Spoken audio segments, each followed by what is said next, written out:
একটি injection adrenaline 2 ample ইঞ্জেকশনের জন্য তাদেরকে অনুরোধ করেছিলাম। ইউনাইটেড হসপিটালের ডিউটি ম্যানেজার চিকিৎসকদের তাদের বক্তব্য ছিল, রোগী তো আমাদের হাসপাতালে ভর্তি হবে না।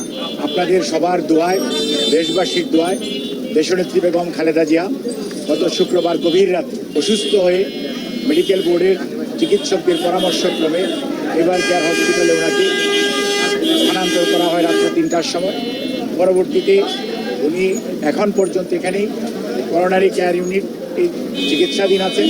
প্রফেসর ডাক্তার শাহাবুদ্দিন তালুকদার, প্রফেসর ডাক্তার আতাহার আলী খান, প্রফেসর ডাক্তার শামস মনোয়ার, প্রফেসর ডাক্তার রেজা, সেই সাথে প্রফেসর ডাক্তার জাফর ইকবাল, প্রফেসর ডাক্তার ফখরুদ্দিন মোহাম্মদ সিদ্দিকী, প্রফেসর ডাক্তার নুরুদ্দিন আহমেদ সহ প্রফেসর ডাক্তার শামসুল আরিফিন এবং দেশের বাইরে থেকে প্রফেসর ডাক্তার রফিকা আহমেদ এবং প্রফেসর ডাক্তার হাইবুর রহমান লুলু, ডাক্তার জুবাইদা রহমান, আমাদের ভারপ্রাপ্ত চেয়ারম্যান মহোদয় সহধর্মিণী সহ আমাদের বেশ কয়েকজন দেশি বিদেশি চিকিৎসকের তত্ত্বাবধানে উনি গত শুক্রবার রাত্র থেকে চিকিৎসাধীন থাকা অবস্থায় চিকিৎসকদের পরামর্শক্রমে জন হপকিন্সের যে মেডিকেল টিম ছিল সেই টিমের 3 জন ডাক্তার, ডাক্তার হ্যামিল্টন, ডাক্তার ক্রিস্টোস জর্জিয়াডিস এবং ডাক্তার হামিদ রব, তাদের সবার সর্বসম্মত সিদ্ধান্তক্রমে ওনার হৃদযন্ত্রের কার্যক্রম এমন একটি পর্যায়ে পৌঁছে গিয়েছিল যে ওনার 3টি ব্লক ছিল, আপনারা জানেন। 2টি ব্লক সারানো হয়েছিল। আমি বারবার বলতেছিলাম যে কোনো সময় যে কোনো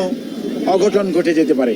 সেই অঘটনটি গত শুক্রবার রাত্রে ঘটতে যাচ্ছিল এবং সেই অবস্থায় ওনাকে চিকিৎসকরা, ওনার মেডিকেল বোর্ডের সদস্যরা দ্রুত হসপিটালে ট্রান্সফার এবং সেই অনুযায়ী ওনার যে চিকিৎসা সেটি শুরু করেন এবং তার সর্বশেষ অবস্থা অর্থাৎ আজকে প্রথম টেম্পোরারি পেসমেকার, পরবর্তীতে পার্মানেন্ট পেসমেকার লাগিয়ে আজকে এই মুহূর্তে উনি ক্রিটিক্যাল কেয়ার ইউনিটে চিকিৎসকদের সার্বিক তত্ত্বাবধানে নিবিড় পর্যবেক্ষণে রয়েছে।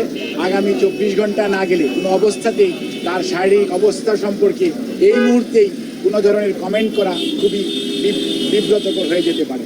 কাজেই আমরা মনে করি আপনাদের মাধ্যমে দেশবাসীর কাছে ওনার পরিবার এবং দলের পক্ষ থেকে আমাদের ভারপ্রাপ্ত চেয়ারম্যান জনাব তারেক রহমান সাহেবের পক্ষ থেকে, পরিবারের সকল সদস্যের পক্ষ থেকে আপনাদের মাধ্যমে দেশবাসীর কাছে ওনার সুস্থতার জন্য দোয়া চেয়ে আমি এই বক্তব্য শেষ করছি। ধন্যবাদ সবাই। তবে এখানে একটি কথা আপনাদের মাধ্যমে জানাতে চাই এবং জানার আগ্রহ রয়েছে একজন চিকিৎসক হিসাবে, একজন মানুষ হিসাবে। সেটি হচ্ছে এই খালেদা জিয়া যেদিন অসুস্থ হয়েছিলেন রাত্রিবেলায়, অর্থাৎ শুক্রবার দিবাগত রাত্র 2টা 8 মিনিটের সময় আমি পার্শ্ববর্তী হাসপাতালের টেলিফোন করেছিলাম একটি অ্যাম্বুলেন্স দিয়ে আমাদেরকে একটু সাহায্য করার জন্য, ওনাকে ট্রান্সফার করার জন্য। অত্যন্ত পরিতাপের বিষয়, হাসপাতালের নাকি নিয়ম হচ্ছে তাদের হাসপাতালে ভর্তি হলেই রোগীকে তারা অ্যাম্বুলেন্স সার্ভিস দিবে।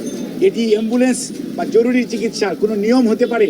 এবং একটি ইঞ্জেকশন অ্যাট্রোপিন, একটি ইঞ্জেকশন অ্যাড্রেনালিন 2 অ্যাম্পল ইঞ্জেকশনের জন্য তাদেরকে অনুরোধ করেছিলাম ইউনাইটেড হসপিটালের ডিউটি ম্যানেজার চিকিৎসকদেরকে, বাট ডিনাইড। কারণ তাদের বক্তব্য ছিল রোগী তো আমাদের হাসপাতালে ভর্তি হবে না।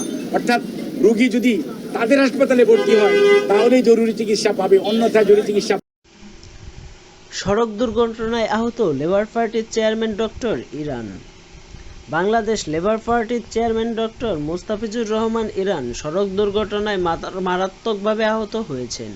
শুক্রবার দুপুরে নিজ এলাকায় বরিশালের ভান্ডারিয়া থেকে ঢাকায় ফেরার পথে ফরিদপুরের ভাঙা বাবলাতলা এলাকায় এলে দুর্ঘটনার কবলে পড়েন তিনি। দুর্ঘটনার ইরান ছাড়াও লেবার পার্টির সাংগঠনিক সম্পাদক মোহাম্মদ কামরুজ্জামান ও কেন্দ্রীয় সদস্য হাবিবুর রহমান মারাত্মক আহত হন। স্থানীয়রা আহতদের পার্শ্ববর্তী একটি হাসপাতালে নিয়ে যান। ডক্টর মোস্তাফিজুর রহমান ইরান বলেন, আমরা প্রাইভেট কারযোগে ঢাকা আসার পথে বাবলাতলা এলাকায় 2টি বাসের প্রতিযোগিতার কারণে তাদের সাইড দিতে গিয়ে আমাদের গাড়িটি মেইন রোড থেকে রাস্তায় নিচে ছিটকে পড়ে। এতে আমি এবং দলের সাংগঠনিক সম্পাদক কামরুজ্জামান চৌধুরী মারাত্মক আহত হই। সুস্থতার দোয়া চেয়ে ইমরান বলেন, আমাদের দ্রুত সুস্থতা ও নেক হায়াতের জন্য সবাই দোয়া কবির শরিক রাখবেন।